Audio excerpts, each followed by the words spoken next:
Hello, YouTube. What's up? My name is Rahul Reddy, and today with me I have a very special guest, Nico Alabas, our most recent international champion. You guys might not remember because it's been two years, but Nico, what's up? Introduce yourself for people who don't know. Yeah. Yeah, as Rahul said, I'm Nico Alabas. I'm the most recent IC champion. I won the Oceania Internationals in 2020. And yeah, I've been playing the game for, this year it's going to be 13 years. So I started in 2009. So I've been around for a long time. Ever since the professional or cash era, how most people refer to it, started, I've been doing like pretty well. Made day two at every World Championship since that started. And yeah, so that's Yeah, me basically. that's pretty good. And this video, the reason I want to do this video with my friend Nico here is that we're heading to the European International Championships this week in Frankfurt, Germany, which is home country to Nico, as well as one of the biggest events since we've been coming back. Besides EUIC and NAIC and Worlds, like all the regionals are their own different cup of tea. So I wanted to kind of bring Nico on and kind of figure out what it takes to be an international champion. Like what takes you from that one step to the next step where you need to do. So I'm going to start with a very basic question, Nico. Like, what has to change in your mindset when you're thinking about winning in internationals over regionals? Is it something different? Is it something drastic, or is it just you just it's just another tournament for you? I feel like it's um, something in general. It's the same, right? Because at the end of the day, things that can stop you from winning even a league challenge or a league cup can also stop you from winning an IC or probably even Worlds. For Worlds, obviously I can't speak, but at an IC, it's definitely like very comparable to other like tournaments. Obviously, the level is much higher than at local tournaments or even at regionals. But in general, it's just number one is just being comfortable basically. Like you need to not get stressed. Like the first mistake that I feel like a lot of people make, and that's always something that comes up, for example, when you see stream games and then someone makes a mistake and it's always like, it's just the nerve, so it's fine. And that's just something that you need to get rid of. Like Mm-hmm. you that's just one of the things that stops most players, right? Obviously deck choice, playing, all of this stuff can stop you. Or even like those micro things like time management or knowing when to scoop, all of those things can stop you in theory. But if you don't have the right mindset, as like not having the pressure on your shoulder basically at a tournament, then you're almost like guaranteed to fail anyways. Mm-hmm. So I feel like that's also one of the reasons why someone like Todd has been able to do so well at so many ICs, because at some point it just became so like just a walk in the park for him, because it's just the same thing as always, and I've done Yeah. well at these tournaments so many times. And then I feel like, because for me it was always also at the really big events, I always like pressured myself, because I obviously you want to do well at those events, right? Like you Sure. want to do Yeah. well at Worlds or ICs, like that's where you want to do well. Yeah. So for most ICs, it was always like I was worrying too much. Like I was always like in the back of my mind, okay, yeah, I really want to do well. And it was just like the doing well in the in the focus. But Mm-hmm. actually you just need to like approach every round as its own, like just play. Sure. Because like let's say in the third round, like okay, you can think about, oh yeah, in round 12 I will have to be have like this score, I will Yeah. have to win, like I want to ideally win it in whatever for top 8. But if you don't win round 3, you're not going to make it there, like, right? Right. Obviously Right. you can still with one loss, but the more you lose, or like the more you slack in early rounds, the easier it's to just like fall apart early. Mm-hmm. So just approaching everything by itself as well, not thinking about what happens in the future, just like every round by itself. And then like for me that was basically the IC where it like clicked for me. I also got like other day twos at other ICs, but that Mm-hmm. was the first time where I was able to like make it in top 8 and then eventually also win. And like I remember, especially when it came to day two, like the last couple of rounds, when like I didn't win my last round, I could just ID, because Todd and me were just in the position where we ID'd and then we got Mm-hmm. paired against each other. But after that round, like it was just such a relief, because I've always like wanted to cut one of those events, right? Sure. And Yeah. then it was the time. And then everything else was just a bonus, right? Like I was not thinking about, okay, yeah, I can win this event. Obviously, like at some Yeah. to some degree, it's like, yeah, you could like 3 more wins and you win the event, right? Right. But it was not like, okay, yeah, now I have to win. It's just like, okay, everyone by itself. And then, Yeah. I mean, of course, top 8 for me was pretty fortunate that my opponent got DQ'd. But it's like, it was a favorite matchup anyways, like, because I was approaching the matchup already, like, I was thinking about it and everything. Sure. So it's like, you just approach every round by itself, and then you just take what happens. And Right. yeah, setting goals obviously is good for events, but not going into events with like the goal, I need to do this, Yeah. otherwise it's like a complete failure. And that's Sure. basically like the biggest thing. Just mentality is what differentiates it from other events. Yeah, that makes sense. I mean, I know personally, I've also been in similar situations to you where going into an IC or a Worlds, the panic sets in. You're thinking, I have to do so well because I traveled so far. But in reality, it could be the same as like, driving 30 minutes to your local league challenge. You have to win one round at a time. Yes, the stakes are higher, but it is what it is. Second question, I guess, and I think this is one that a lot of people back home will be a lot more interested to hear about is what is your prep process like for an international? Like, how do you start preparing? Like, where do you like start breaking down the decks? Like, how soon do you narrow your deck choices down? Like that kind of stuff. Like, give me a timeline. Give me kind of like how that goes for you. I mean, first of all, obviously it depends on what kind of IC you have, right? Sure. Because, for example, Australia is usually an IC that's like very early in formats, right? And Yep. then, for example, EUIC that we have coming up is very late. So you know the decks, you know every established archetype, and that makes it easier but also harder, right? Because it makes it easier because you know what's good. Like you, in theory, if you don't know what to play, you can just pick up one of those decks, like decks that have been doing well. Just pick one of those, maybe make some like slight tweaks to your own preference, and then just go into it.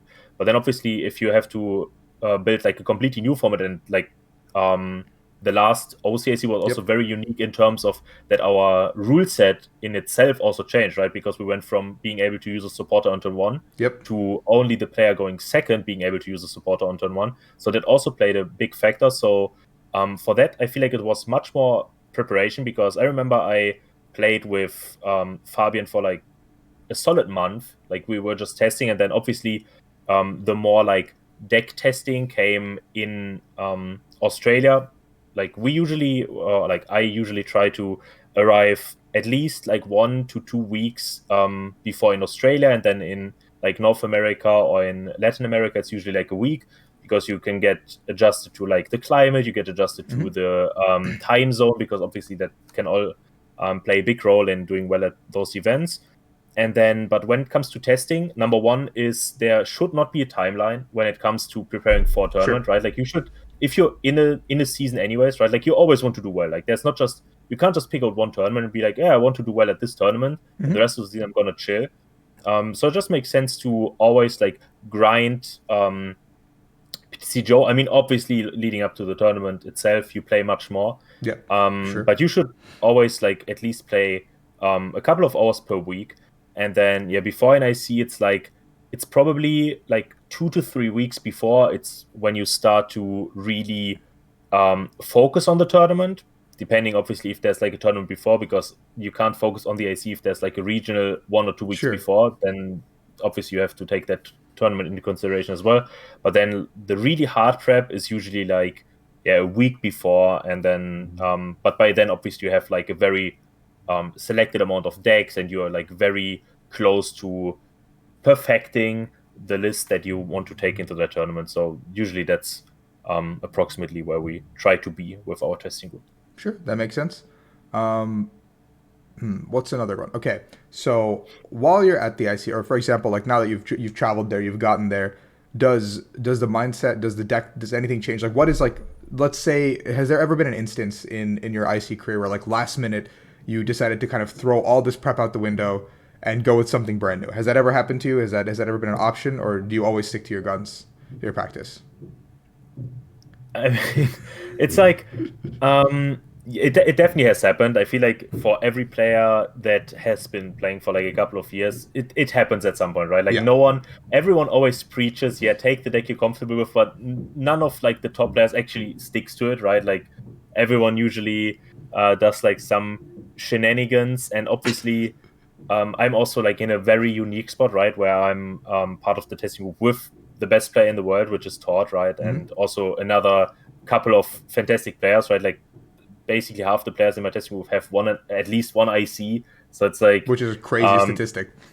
yeah. So it's very easy to like navigate away from the deck that you've been testing, because then there's like one guy that has been testing another deck, and then he like pitches it to you a couple of days before the tournament, and you're like, but I tested this deck for like 2 weeks, but actually this seems pretty good, because that's actually what happened at OCAC, right? Because Yep. the deck that I used to win, which was Welder Mewtwo, I didn't test at all up until we got to Australia, when Todd was like, hey, okay, this deck is actually like solid because no one expects it, and Welder's still pretty good, this deck is pretty good. But I was testing Mewtwo Malamar for like 3 weeks straight. And then obviously I threw it out of the window. And also at other events, for example, also the most recent NAIC, where we ended up playing this like Zoroark checkmate deck that was also Yep. only 3 to 4 days before the IC, when I played like Zapdos Beast for basically the entire like quarter leading up to it. That was also where I didn't go with it. And both decks worked out, right? Like I ended up making day 2 with the Zoroark deck. I ended up winning OCIC, and also like another instance would have been the Zoroark Gardevoir that was also very recently at OCIC 2018. So that's definitely possible, but that's actually one of the main reasons why you always have to be like in the loop, right? Why you Right. always keep playing, why you play different decks as well, because that just allows you to be way more versatile in picking your deck. Because obviously someone that plays like, let's use the Zoroark Gardevoir season as an example. Someone that plays Buzzwole Lycanroc for like 3 months, obviously you're not going to tell him, yeah, okay, just like switch to the Zoroark deck, which is like, Yeah. which plays completely different to what you've been playing, right? So Yeah. Makes sense. And I think one of the most important questions that I thought of while we were talking about this is testing group. I know some players going into international tournament will have a testing group, some won't. Talk to us about a little bit about the importance of a testing group, like putting that faith in other people, and like how much do you trust your testing group? Like obviously you guys have been together for a very long time. Like kind of give me the dynamic. Like what does that testing group mean to you in a whole sense, and like helps you as a player? I mean, obviously, a testing group helps a lot, but it's something that I've been seeing in like other, um, maybe regions, or like other aspects, or like how people approach the game. Is like some people just try to find a testing group for the sake of having a testing group, and I feel like that's the wrong approach, right? Because as you've been saying, right, I've known these guys for like so many times. Like Robin and Philip literally started on the same tournament as me, so I've known them for like 10 plus years. I've known Pedro for like 4 years by now. I've known Fabian for like 4 years, Todd for 4 years. So I've known all of these players for like a very long time. So it's much easier to know how these people think, right? And that also makes it easier to trust someone else, right? Right. And in general, testing group is super important, but it should also be a friend group, because I Sure. feel like those things should go hand in hand, because that makes everything easier, right? You have people you can travel with, you have people that you stay with in hotels, you have people to do other stuff outside from Pokemon, right? Right.